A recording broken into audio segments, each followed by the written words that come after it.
Отмечение Нового года было назначено на 1 января по приказу знаменитого Цезаря более 2000 лет назад. По юлианскому и григорианскому календарям новогодние праздники совпадают. Третий факт. В Китае Новый год отмечают один из дней с 21 января по 21 февраля. Отмечают его китайцы, кстати, тоже с размахом. Четвертый факт. Традиции украшать новогоднюю елку гирляндами берет начало в 1895 году, когда таким способом была украшена ель, установленная в США перед Белым домом. Пятый факт. Во Вьетнаме Новый год называют Тет. Шестой факт. В России новогодние праздники были назначены на 1 января указом Петра I. До этого Новый год отмечался 1 сентября. Седьмой факт. До революции в России отмечали в основном Рождество, но с 1918 по 1935 год оно было под запретом. Указом Сталина Рождество заменили на Новый год. Восьмой факт. В Таиланде Новый год считается с 13 по 15 апреля и называется Сонгкран. В этот день все люди поливают друг друга водой и осыпают цветным таликом. Девятый факт. В Иране новогодние праздники приходятся на 21 или 22 марта. Десятый факт. А вот в Бангладеше Новый год отмечается 14 апреля, и он часто совпадает с тайским. 11 факт. Старый Новый год отмечается не только в России, но и во многих других странах, особенно в государствах бывшего СССР. 12 факт. 1 января является в России выходным днем с 1949 года. 13 факт. До 1752 года Новый год в Великобритании официально отмечался 25 марта. 14 факт. В Италии, особенно в провинции, до сих пор жива традиция в новогоднюю ночь вышвыривать из окна старые вещи. Так что в это время по улицам там ходить стоит очень осторожно, так как иногда из окон выбрасывают даже мебель. 15 факт. В Таиланде большинство жителей отмечает и свой Новый год в апреле, и европейский 1 января, и китайский в феврале. 16 факт. В Непале новогодние праздники отмечают 17-18 апреля, а в Эфиопии 11 сентября. В Тибете существует традиция печь на Новый год пирожки и раздавать их всем прохожим. Считается, что чем больше пирожков удастся раздать, тем больше в грядущем году будет читаться и удачи. 18 факт. Первая в мире новогодняя открытка была напечатана в 1843 году в Лондоне. 19 факт. Новогодняя традиция прятать подарки под елку появилась в России еще несколько веков назад. 20 факт. Обычно дарить подарки на Новый год появился в Древнем Риме. Так же, кстати, как и поговорка о том, как встретишь Новый год, так его и проведешь. 21 факт. В средневековой Европе новогоднюю елку часто крепили на потолок, причем вверх ногами. Просто так, ради веселья. 22 факт. Елочные игрушки появились в России из-за неурожайного на яблоки года. До этого праздничное древо украшали сладостями и яблоками. Когда яблока не нашлось, их заменили игрушками. 23 факт. Фильм «Ирония судьбы» или «С легким паром» показывается перед Новым годом на российском телевидении вот уже 40 лет подряд. 24 факт. В мировоззрении каждый Новый год люди придумывают себе новые семейные имена, которые не записываются в паспорт и сообщают их своим родным и близким. Это делают чтобы запутать злых духов. 25-й факт. Самую большую в мире елку перед праздниками наряжают в Рио-де-Жанейро, столице Бразилии. Ее высота достигает 76 метров, что сравнимо с высотой 20-этажного здания.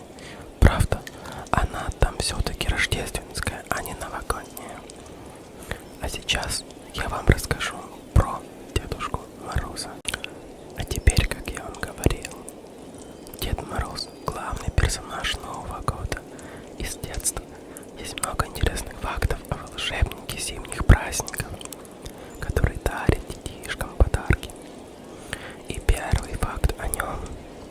Из разных источников известно, что возраст Деда Мороза от 1500 до 2000 лет.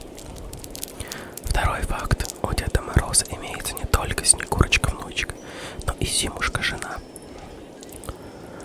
Третий факт. Мороз служит этому сказочному волшебнику. Четвертый факт. Дед Мороз считается главным талисманом Нового года. Пятый факт. Наш Дед Мороз выглядит более солидным. Шестой факт. Впервые образ Деда Мороза начал использоваться в 1935 году. Седьмой факт. Расшитая шуба из валенки этого старика не меняется уже на протяжении 700 лет. Восьмой факт. Дед Мороз считается божеством древних славян. Девятый факт. У этого волшебника небольшой рост.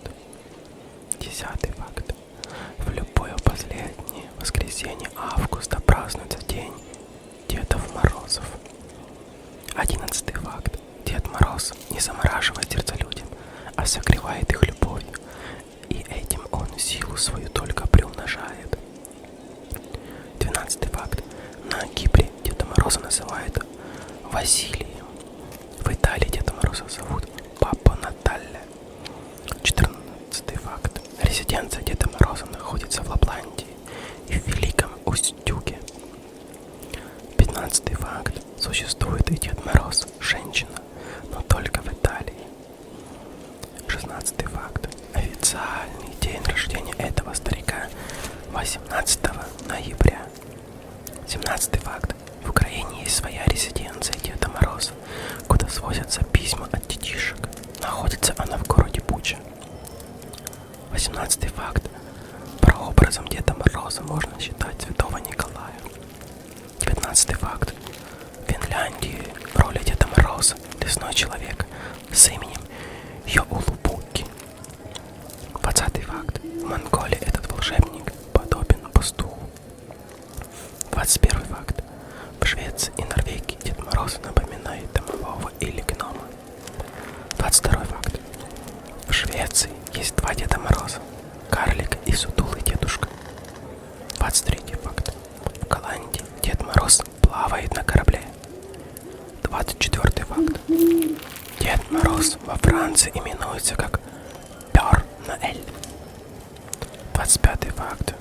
Французский Дед Мороз в новогоднюю ночь бродит по крышам и оставляет подарки детям в башмаках. 26 факт. Прадедом этого старика принято считать Морозко. Всегда этот старик ходит с посохом. 28 факт. Этот сказочный персонаж является предком-дарителем. 29 факт.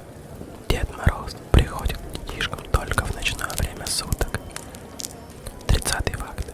Дед Мороз проживает на севере, и у него есть большое количество родственников. 31 факт. В среднем дети верят в Деда Мороза до 7-летнего возраста.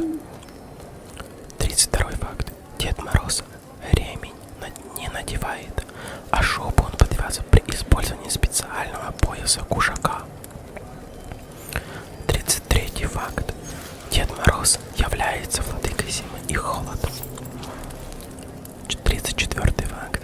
Дети часто путают Санта-Клауса и Деда Мороза, но это два разных существа. 35 факт. На сегодняшний день ни один новогодний детский утренник не проходит без Деда Мороза. А теперь я расскажу немного о Санте.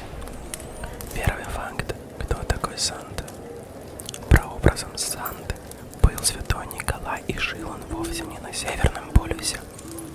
Родиной Санты-Клауса был полуостров Анатолия, который сейчас является территорией современной Турции. Второй факт. Сколько ему лет? Когда-то дарить детям подарки было принято 6 декабря, в день рождения Святого Николая. Но в период реформации их стали вручать не 6, а 24 декабря, в канун дня рождения младенца Иисуса. Третий факт. Откуда появилось имя? В Америке о Санте узнали благодаря голландцам, которые в 1650-х годах основали поселение Новый Амстердам, известный сейчас как Нью-Йорк. Именно голландцы привезли туда свои традиции, а вот английские пуритане, наоборот, Рождество долгое время не праздновали. В Голландии имя Святого Николая произносится как Синтерклаус. И выглядел он как статный, величественный старик с белой бородой на белом коне. Из-за сложностей в произношении Стиркер Класс стал Санта-Клаусом. Четвертый факт. Как он раньше выглядел? Сейчас Санта превратился в доброго, пузатого старичка в очках и с белой бородой, но в далекие времена он приходил к детям в самых разных обличиях. В Финляндии, например, Йолупукки изначально был рождественским козлом. Именно так переводится название с языка суоми. Причем подарки надо было преподносить ему. Пятый факт. Как Николай превратился в Санту? В 1809 году была написана история Нью-Йорка Вашингтон Ирвинг, в которой писатель рассказывал о временах голландского правления. Упомянул при этом обычное чествование Святого Николая в Новом Амстердаме. Спустя еще 15 лет вышла поэма Кларка Мура «Ночь перед Рождеством» или «Визит Святого Николая», где автор рассказал о сказочном персонаже Санта-Клаусе, который дарит детям подарки. История стала очень популярной, а Николай стал известен всем детям Америки под именем Санта-Клаус. Номер 6. Почему Санта всегда в красном? Санта-Клаус не всегда ходил в красном кафтане. Сначала он был одет в неприметный коричневый тулуп и выглядел не очень-то презентабельно. Затем появился то в зеленом, то в золотом, то в синем. Первый образ современного Санты появился на обложке в юмористическом журнале Book, а немного позднее кафтан и шапку красного цвета подарила Санте компания Coca-Cola, которая использовала его образ для повышения продаж напитков в зимнее время и прикрасила костюм Санты в свой фирменный цвет. Санта не только рекламным символом Coca-Cola, но и самой рентабельной в этой модели за всю историю рекламного бизнеса. Никаких авторских гонораров. Шестой факт. Где сейчас живет Санта-Клаус? Официальной резиденцией Санты считается Лапландия. Номер 7.